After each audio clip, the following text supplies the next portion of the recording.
Do you like books? I mean, really, really like books? Then you're in the right place. Each week, your host, Sam Hankin, interviews the best of today's top-selling authors and the up-and-coming superstars of modern literature. This is the Avid Reader. Here is your host, Sam Hankin. Good afternoon, everyone, and welcome to another edition of the Avid Reader. Today, our guest is Dr. H.W. Brands.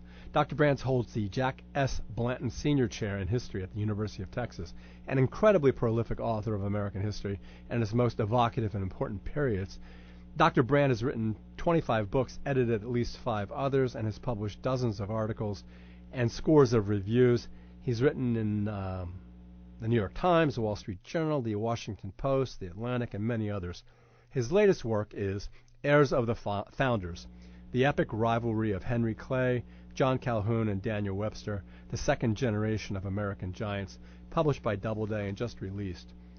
These 3 men, successors of our founding fathers, each born within 4 or 5 years of the American Revolution, through their rivalry and in some cases their similarities, helped to forge, for good or for bad, the conditions which led to our great Civil War. Each had aspirations for the presidency, each failed. However, Clay served as Speaker of the House and John Quincy Adams Secretary of State, forged the Missouri Compromise, which indeed was that, allowing one state to remain slave-free and the other to hold on to an unspeakable tradition. That alone is an issue that is fraught with questions and wonder, and I will ask those questions today. Calhoun was vice president to both John Quincy Adams and Andrew Jackson, essentially extolled slavery as the crown of the Southern culture. I wonder why he didn't become president just from sheer tenure, just as I wonder today about Joe Biden. And Webster, my favorite, I guess because of Stephen Vincent Benet's short story, The Devil and Daniel Webster, was a senator, secretary of state to 3 presidents and the most gifted courtroom advocate of the time, and maybe of any time, save for, say, Clarence Darrow. He abandoned his anti-slavery position in an attempt to wrest the presidency from his erstwhile rivals. Once again, much as Mitch McConnell and Charles Grassley have done today in their flip-flops on the absurd presidency of Donald Trump. In any event, and to stop my railing, Dr. Brand has, in an accessible and compelling narrative, woven the threads of the lives of these 3 men, the great triumvirate, and given us a good object lesson of the origins of constitutional crises and what they can lead to. Welcome, Dr. Brand, and thanks so much for joining us today. Delighted to be with you. So in capsule form, who were these 3 men? They were the 3 great members of Congress of their era. Henry Clay was from Kentucky. He started out as a member of the House of Representatives. On his very first day in the House, he became Speaker of the House. John Calhoun was a congressman and then a senator from South Carolina. Daniel Webster was originally a congressman from New Hampshire, but he moved to Massachusetts and was a senator from Boston. So the 3 of them represented, respectively, Henry Clay, the West, John Calhoun, the South, Daniel Webster, the North.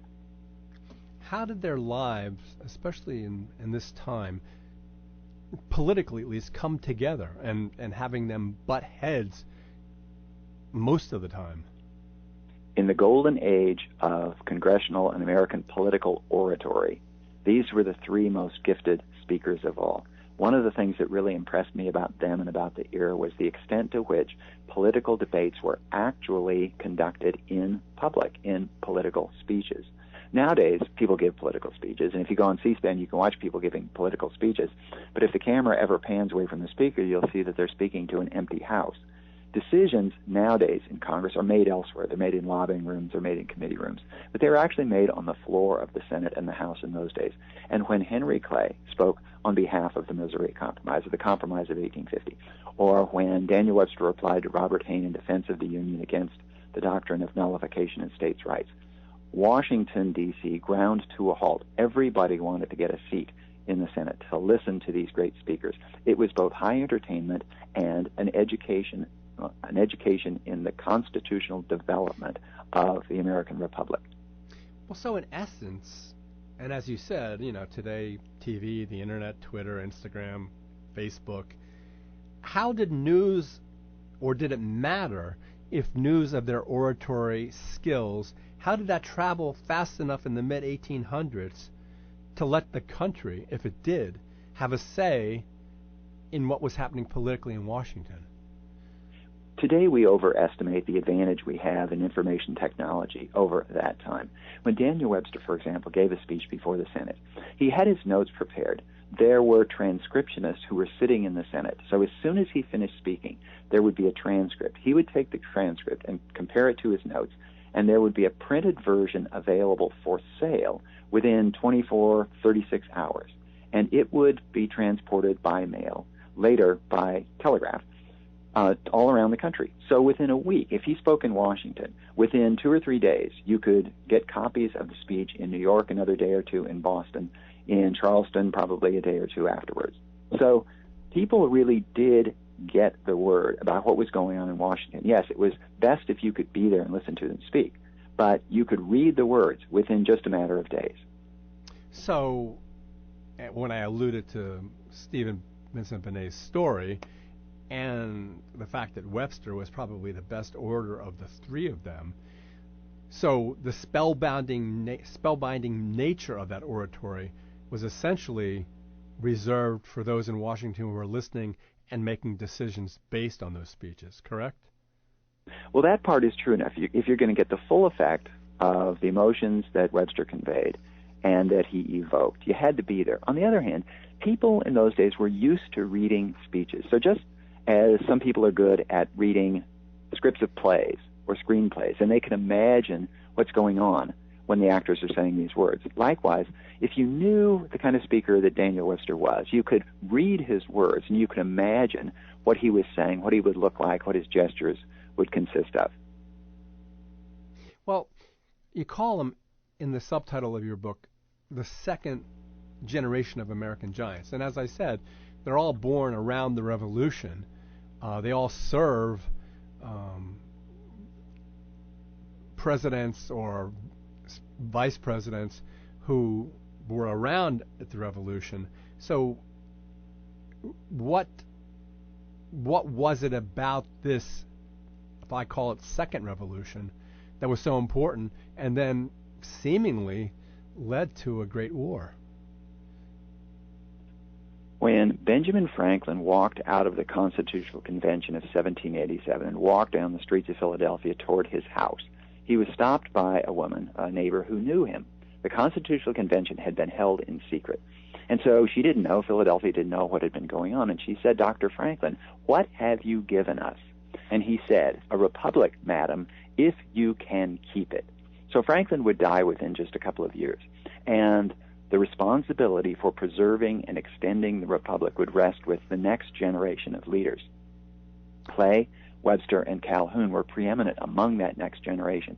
And they had to deal with the legacy of independence and of the Constitution. They had to deal specifically with the two big unanswered questions unanswered by the Constitution. First, what is precisely the nature of the relationship between the central government and the states? To what extent do states have rights? To what extent do they have obligations to the federal government? In short, when push comes to shove, which level of government prevails? Is it the federal government or is it the states? The second unanswered question was, can slavery be tolerated within a republic based on the promise that all men are created equal?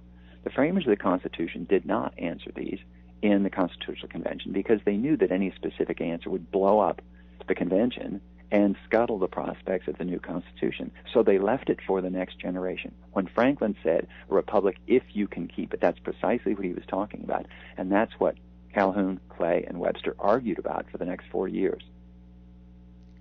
Did these men, in essence, make the times, or did the times make these three men? It's always a combination of the two. So it was a time that valued political oratory. Today, if there were a great public speaker, a great political speaker, his or her gifts would be lost because our political system simply doesn't require it, doesn't even make good use of it. But in those days, it did. So somebody else, if the technology, if the demands on politicians were different, there would have been people with those different skill sets. But the fact is that because the ability to speak movingly, compellingly, educationally was valued, these people were able to come to the fore. And so it's always a combination of the individual and times, and this is especially true in a democracy when people, that is the broad public, the voting public, chooses their leader. So somebody in politics can't resist his or her time. You can't be too far ahead, you can't be too far behind, or democracy simply will ignore you. Well, first of all, did they each really want to be president of the United States? They lived at a time when you could be a great man, and it was only men in politics. You could be a great man without ever becoming president. The political itch, the ambition to be one, the only president, rather than one of 60 senators, that did bite. But none of the three achieved that ambition, and yet they still were revered by their generation. They weren't considered failures.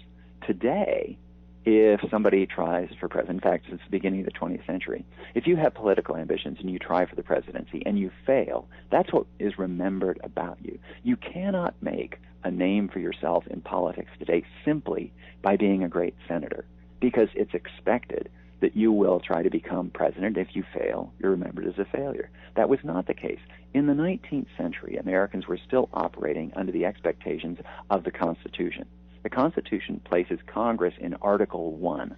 The presidency is only in Article 2. The framers of the Constitution intended that Congress should have the initiative in American politics, and that Congress was where the big decisions would be made. The presidency was simply there to sign the legislation that Congress passed. You know, I've always wondered, we are a young country, and we've held together because of this document, which has not been replicated in the rest of the world. How do you think, and you've written so much about this, how do you think it became such a flexible document that it is still able to control, in great extent, the nature of what goes on? Why is it so flexible? Well, it's so flexible, firstly, because it's so short. It is just the briefest outline of what this government should consist of and how it should operate. And the other thing is, there has been an unspoken conspiracy on the part of people in the political system to ignore the Constitution and create large institutions that are not in the Constitution, but nonetheless have become indispensable to the way we run our politics. So, for example, there is nothing in the Constitution about political parties, but political parties determine who is going to get to run for the offices that staff Congress and the presidency, and on any number of things. So the so-called originalist school of constitutional interpretation, to my way of thinking, fails on its basic merits, because the Constitution is silent on about 80% of what government does. I mean, on simple things like the Constitution says that Congress can coin money. Can it print paper money? Well, we've concluded the answer is yes, but the framers of the Constitution did not have that in mind. The president is commander-in-chief, or Congress can raise an army. Can it raise an air force? Well, obviously, there were no air forces back then. So, in fact, the Constitution has just been the starting point, and we filled in around it. We filled in a whole lot more than the Constitution ever had in mind. But it's more of a constitutional culture that we have than the Constitution itself that is responsible for the way things have turned out.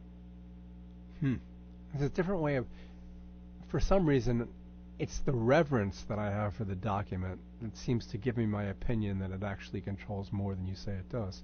I never really thought about it that way, the way you just described it. But going back to the three great men and my idea about the times making the man, what about, like, if you say, what about the concept, were these guys like Roosevelt, Churchill, and Stalin, like the cult of personality, that they controlled, in some sense, what was going to happen in our country? Well, they certainly did. And so when Daniel Webster and Henry Clay and John Calhoun argued about the Compromise of 1850, this is the most critical compromise in the history of the United States. Calhoun opposed but Clay and Webster were in favor. It was Clay's blueprint, this 8-part package, that was going to resolve the question of what to do about California now that it is suddenly filled with population and they want to enter the Union as a free state. What does the South get in response? So this was something that was cooked up entirely in Congress. And it was hammered out in Congress, and then it was finally handed to the president. Cult of personality, well, you can't achieve that when you are one of a body, when you're one of a part of the Senate. If you're the single leader of a government, if you're a Stalin, if you're a Churchill, if you're a Franklin Roosevelt, then there's more of that. But they certainly were the celebrities, the rock stars of their era. People knew, and people still know, about Henry Clay when they have a hard time remembering who Millard Fillmore was or Franklin Pierce. The great members of Congress were bigger in the national mind than all but 2 or 3 presidents in the 19th century. It's funny, the way you describe all these things, it doesn't sound that much different, maybe a standard or half a standard deviation away from what's going on today in our society, in our political society. Well, there was a big difference in that today we expect that legislation, foreign policy, politics generally in the national government will be initiated and driven by the president. And so nowadays Congress waits for the White House to send up its budget, and then it fiddles around with it and passes it or revises it or something. In those days, Congress wrote the budget itself. Congress decided how we're going to resolve these critical issues. Shall Missouri be admitted as a slave state, as a free state? What will happen to the rest of the Louisiana Purchase? These big decisions were made. They were begun. They were thrashed out in Congress rather than simply in response to something that the White House initiates, as has been the case since the beginning of the 20th century. Well, since it's kind of like topsy-turvy then, how did the presidents in power during the tenure of these 3 great men, how did those presidents respond, or did they join one or another? They mostly responded. So Andrew Jackson, who was president during 8 years at this time, he pretty much waited around for Congress to make decisions on big issues, and then he would either sign the legislation they sent him. In a few high-profile cases, he vetoed it. But he didn't tell members of Congress, this is what I want you to do. It was really a matter of the president response. And this was the way the Constitution designed that it would be. And so it's really not until the beginning of the 20th century that in American politics at the national level we have a president-led system. Through the 19th century, and definitely in the first half of the 19th century, the era of these 3 guys, it was Congress that took the lead. It's not fair or proper semantically to frame this question this way, but would you say 1 or 2 or all 3 of these men were responsible in part for the Civil War? No. In fact, I would put that burden on their successors. I would say that this generation was responsible for holding the country together at 3 particular moments when it could have fallen apart. And Henry Clay was the moving spirit behind each of these 3 great compromises. In his age, he was known as the Great Compromiser, and that was a compliment in those days. Today, it wouldn't be quite such a compliment. The Missouri Compromise of 1820 settled this question of what's going to happen about slavery in the Louisiana Purchase. And that was a moment when the country could have fallen apart. 13 years later, when South Carolina threatened to leave the Union over a tariff that it didn't like, once again, Henry Clay organized a compromise. In this case, he was assisted by John Calhoun, who was the leader of the South Carolinians and the one who was protesting most mightily against the tariff. And finally, in 1850, when it looked as though the question of slavery in the Western Territories might once again break up the Union, the Compromise of 1850 held things together. Henry Clay was a firm believer in the value of compromise. He believed that it was necessary to acknowledge the legitimacy of your opponent's positions. You must not treat your opponent as your enemy. You must not try to gain everything at every moment in time. He believed that if the country could simply muddle through for another 10 years, 20 years, 30 years, then its problems would tend to resolve themselves. Clay was a firm believer that slavery would become anachronistic in the South if the Union could simply hold together for another 20, maybe 30 years. The Compromise of 1820, the Missouri Compromise, had lasted for 30 years by the time of the Compromise of 1850. Clay was thinking another 30 years and the slavery issue will have simply disappeared. Well, he died, Calhoun died, Webster died, and the country wasn't given those 30 years. The next generation was the generation that lost the spirit of compromise. They wanted to push things to a head right away. And within 8 years of the demise of Clay and Webster, the country was at civil war. Well, although it's outside the confines of your book, who were those successors? One of the successors was Stephen Douglas, who was a senator from Illinois, a Democrat. There were numerous successors in South Carolina of John Calhoun, who took the spirit of Calhoun and said, okay, we've had enough of compromise. We believe that our interests, specifically our interest in owning slaves, is endangered by the rise of this new party, the Republican Party, which was dedicated to opposing slavery. And when Abraham Lincoln, the first Republican president, was elected, they and other states decided to test the boundaries of states' rights and seceded from the Union.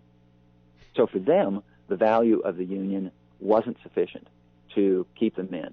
They felt that it was more important to preserve the rights of the states rather than to preserve the Union.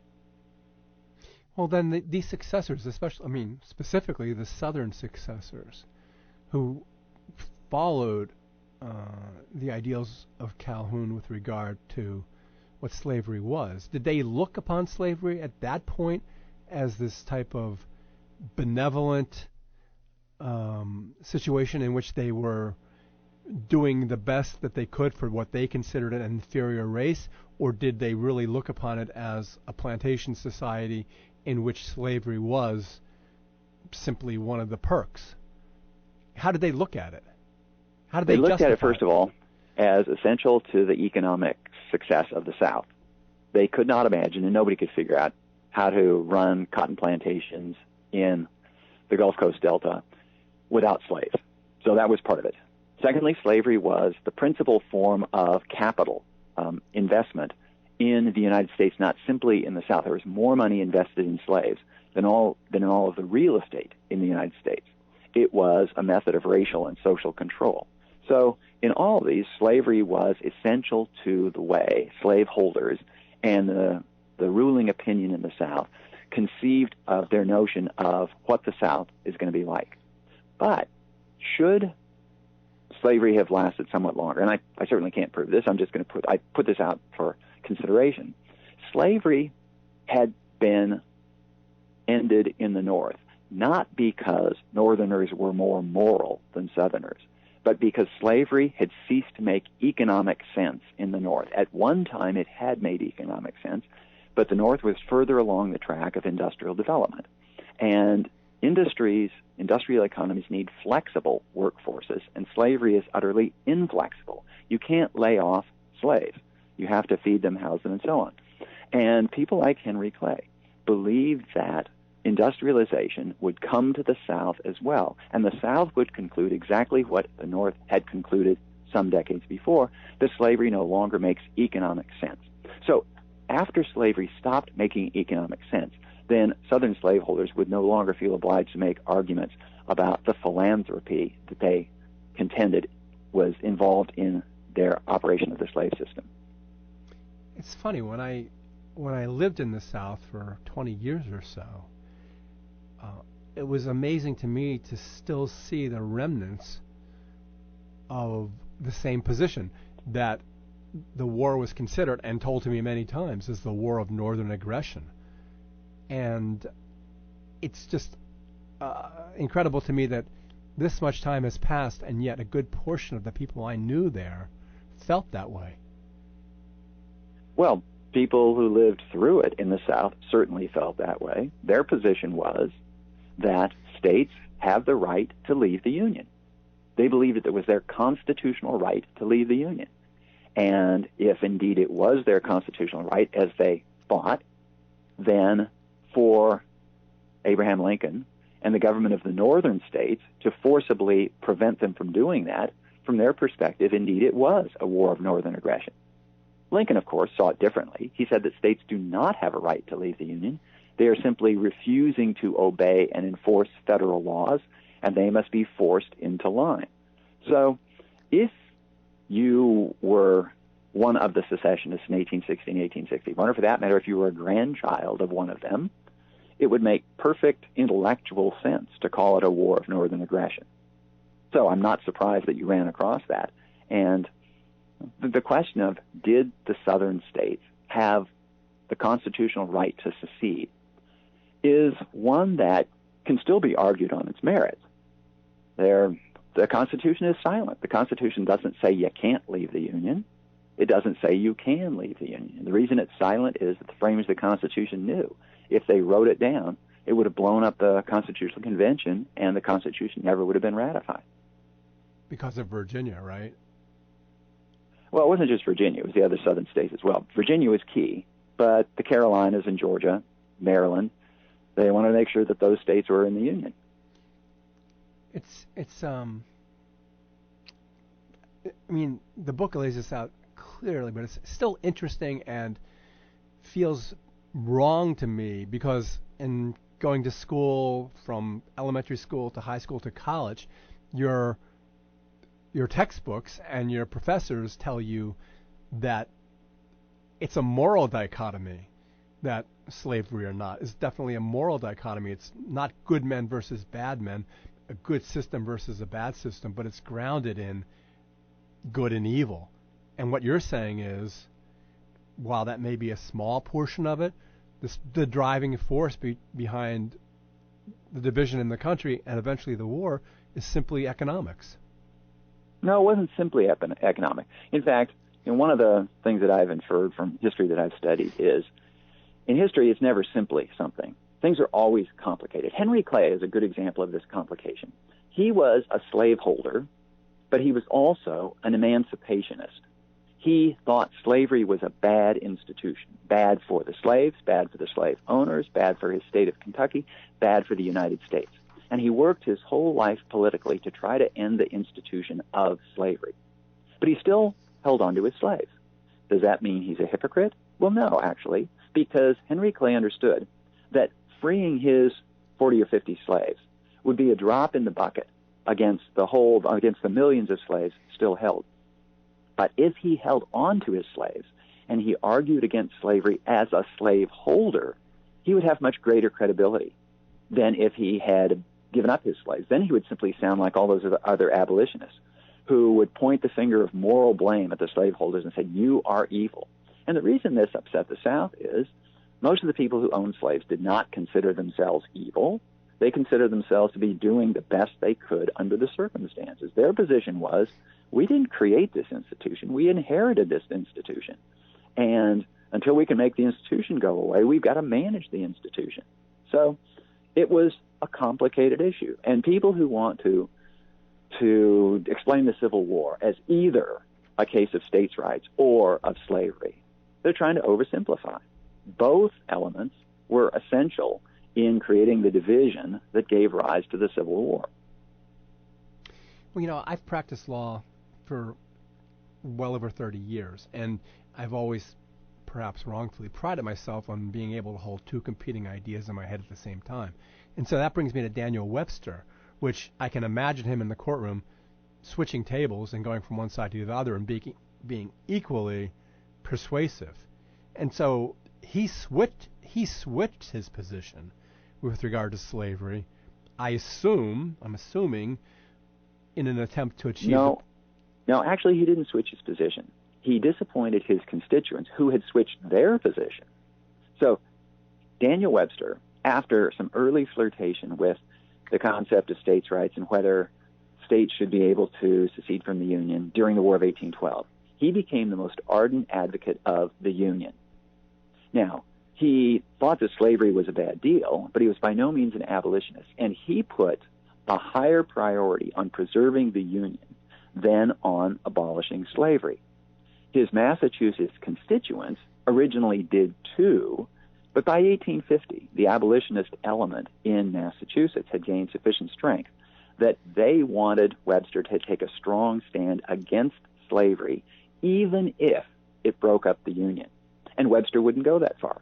He would say the Union is more important than freeing the slaves. And his thinking was, if the Union holds together, the slaves will be freed, and men will be free. But if the Union breaks apart, there's no telling what will happen to the slaves. After all, if the Union breaks apart, the South will take its slaves and will have no hold over them. So Webster and Clay believed that holding the Union together afforded the greatest promise for the greatest good for the greatest number of people, even including the slaves. There were some Northern abolitionists, including some who lived in Massachusetts, who wanted the North to secede from the South so that the North could simply wash its hands of slavery. But Clay and Webster understood, well, that's not going to do the slaves any good. If anything, it's going to make their lot worse. It's funny because it seems as if Clay's and Webster's position was pragmatic and clinical to a certain extent, but it also seems, and from your book it kind of seems, that Calhoun's position was one based on a true belief that slavery was the keystone of the South and that it was the right thing to do.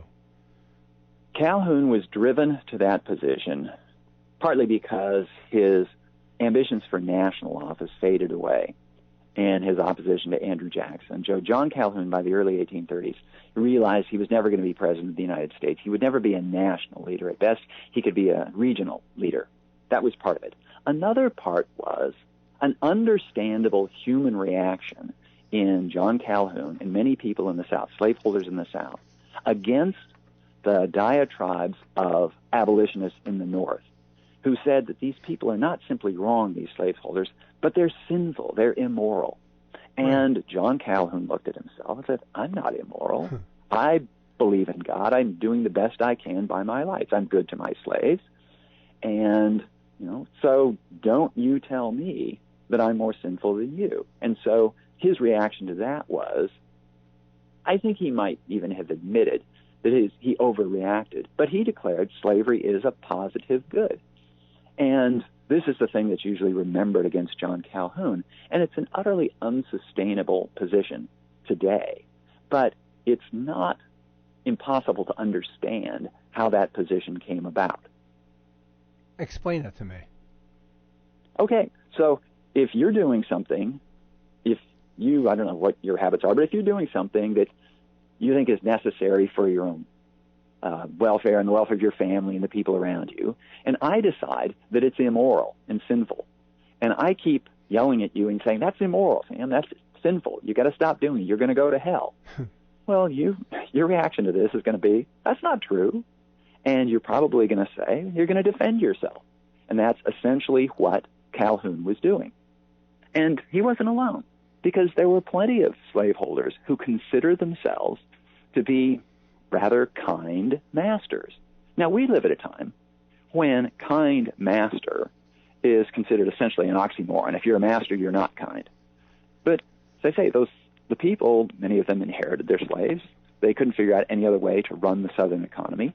And they looked around and said, there's lots of evils in the world. War is an evil. And yet, even today, we tolerate war. We tolerate the fact that innocent civilians get killed as collateral damage in war. And we don't consider ourselves horrible people for doing that. We acknowledge that there are some evils in the world. And some of the slaveholders acknowledge this is one of the evils in the world. And maybe one day we'll be able to get past it, but we haven't gotten past it yet. Just as we today haven't figured, at least in the United States, we have not figured out how to get beyond the use of war.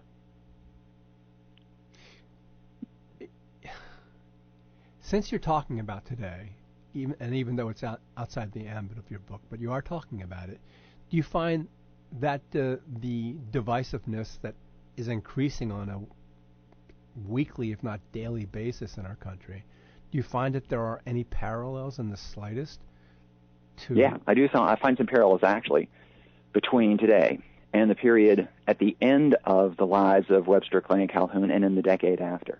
In those days, the polarization, the big divide was between North and South. It was sectional. Today it's partisan. But what I see and what I'm somewhat alarmed about is the fact that there is this growing belief that my political opponent is my enemy and that I need to grab everything that I can and we need to destroy the other party. But the other party is, these are evil people. We cannot talk to them. We cannot compromise with them. They have no right to their positions. This is exactly the kind of language, the kind of thinking that gave rise to the Civil War. I'm not saying there's going to be a civil war. Too many other things would have to happen. But still, there is that polarization. We have pretty much lost, or at least we're losing, the spirit of compromise that allowed people like Clay and Webster to hold the Union together against those divisive forces for 30 years. Now, eventually they died, and with them died the spirit of compromise. But I would really like to see somebody try to resurrect this spirit of compromise, because that's the only thing that will keep a democracy going. If a democracy becomes a zero-sum game where a win for one side is a loss for the other side, then democracies won't last forever. Clay's generation understood that democracy is fragile, and they had to work to make it work. We have been lulled by the fact that our democracy is still going after 200 years to think it'll go forever. But I don't think we can take that as guaranteed by any means. Do you think that the spirit of compromise is in any way diminished due to what is now but a lack of civility? I mean, back then, you would take a break from war to have tea, or you would agree to have a truce, and you would actually have a truce, or you would have a duel in which the rules were set, you abided by them, and there doesn't seem to be much like that today. There doesn't seem to be much civility.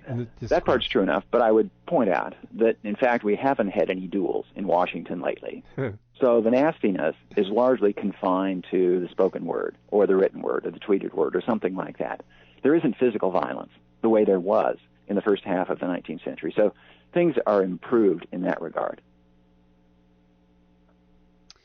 If things had been different, and I don't like to talk about it in terms of an alternate history, but if things had gone differently and the Union had sundered, that's kind of a stupid question, but if the Union had sundered, what do you think it would have looked like maybe 10 or 20 years after that? What do you think? If the Union had fallen apart? Yeah, exactly. Yeah. It's entirely likely that there would have been a war between the two independent countries. And it could very well have been over a simple issue, and that is the issue of escaped slaves. So the big deal, one of the reasons the South was so upset against the North is that when a slave escaped from slave Kentucky across the Ohio River into free Ohio, people in Ohio were not cooperating in the return of that fugitive slave. And the Fugitive Slave Act of 1850 basically required them to do so. But if these had been two separate countries, then we'll call it the northern United States would have felt no obligation whatsoever to help. And there would have been a massive outflow of slaves from the south to the north, because you didn't have to get all the way to Canada to be finally free. You'd simply get to the north and you'd be free. And the South would have issued an ultimatum to the North: you have to prevent those people from escaping. And the North would have said, forget it. And quite likely there would have been a war as a result of that. Yeah, it is fascinating to think about, and I wonder what would have happened, but it does go far afield from your book. So in the time we have remaining, I guess, is there a legacy that you can see, and you discuss it a bit in your book, is there a legacy that you can see that carries on to this time from each of these three men?